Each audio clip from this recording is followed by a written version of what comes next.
Back time for What's Hot. We'll talk about stories that have us all talking today. We are joined by Klein of Boelter+Lincoln and Jeff Wagner back with us. So more on today's breaking news out of L.A. A gunman opens fire at a security checkpoint at LAX. One TSA agent is killed, 3 others wounded. Suspect was also shot. We're not hearing about that individual's condition, whether that person is dead or alive. The suspect was carrying a rifle, some sort of long gun. Does this make you concerned about airport security? Apparently the weapon was concealed until the very last minute, until this guy started to shoot. Well, you know, it's interesting because when you think about airports, when we talk about airport security, I guess it really never occurred to me, but those TSA folks, they're not armed, they're not in a position to defend themselves, and their role is to stop people from getting onto planes with weapons. This is the type of thing that I guess could happen any time.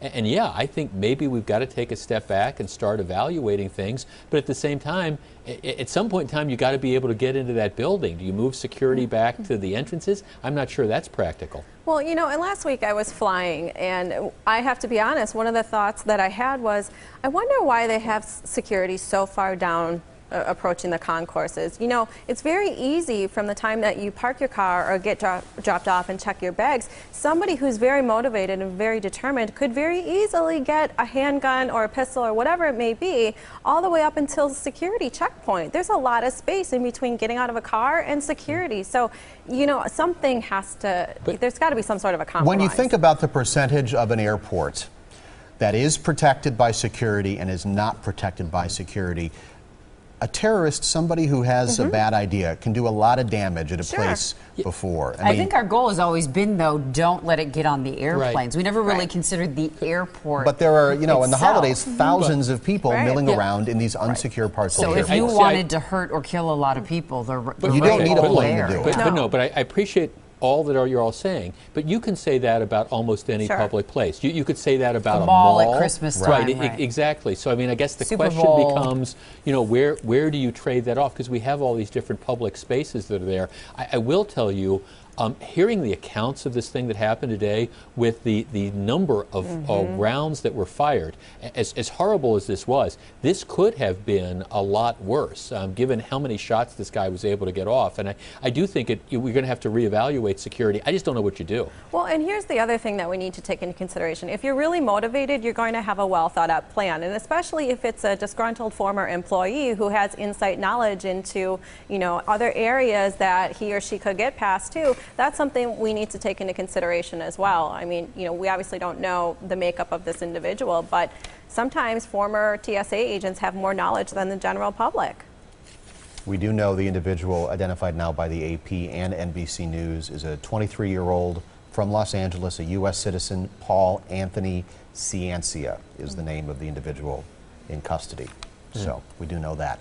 We'll have our Viewer's Choice topic coming up after a break. Choice topic of the day. Again, we are joined by Klein and Jeff Wagner from News Radio 620 WTMJ. Topic number 2, the latest attempt to require Wisconsin voters to show a photo ID at the polls appears to be dead. This proposal went as far as allowing some poor people to vote without a photo ID. The question, should poor people be exempted from the voter ID requirement? What? Jeff, I bet you have some pretty... Well, to me, I think this is crazy. Now, this was a Republican legislator that introduced this, and all the photo ID stuff is going through the courts. I think it's going to be upheld. But see, this isn't the answer to me. In order to participate in so many avenues of American life, from ordering a pizza to buying beer at Pick and Save, you need to have a photo ID.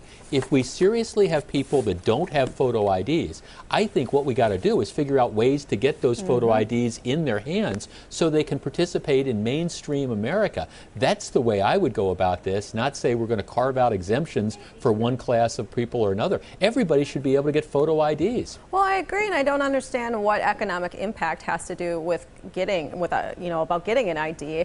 we don't know. We're making an assumption that poor people don't have IDs. They may very well have IDs, and we're automatically pushing them to the side saying, sorry, you can't vote because you're poor. It's just flawed. Well, the history, flawed. I mean, the genesis of this is that they're in these court cases, I mean, some of the people that are challenging the photo ID law say this discriminates against poor people because, you know, they can't get IDs, even though if you go to a DMV and you don't have money, it's free. You know, they'll make those arrangements. Again, I go back to this thing, it approaches it from all the wrong way. You need a photo ID in this world to do so much. If you don't have one, let's figure out a way to get you a photo ID. But voting is one of those things that's not like driving a car. It is in the Constitution. It is your right as somebody born on this piece of land we call the United States that you get to vote when you turn 18 years old. It doesn't say anything about needing to show an ID to do it. Well, but we have all sorts of requirements. We say you have to have proof of residency. You know, there's all sorts of limitations. You just can't walk in and say, here I am, I'm going to vote. I mean, you have to show that you live in the area. There's all sorts of things, and you balance it out with fraud. I guess I've just never found this to be unreasonable. And this approach to say voter ID is going to disenfranchise a bunch of people, well, then make sure everybody gets an ID card. It has been the way the debate has moved forward, though, Yeah. and kind of the sticking point on all of this. All right. Jeff, thank you. We're going to And drop Katie, topic thank 3 you. today because we have so much news going on. Sorry, guys. The What's Hot discussion will continue online, though, if you want to find it there. TMJ4.com/hot. Coming up.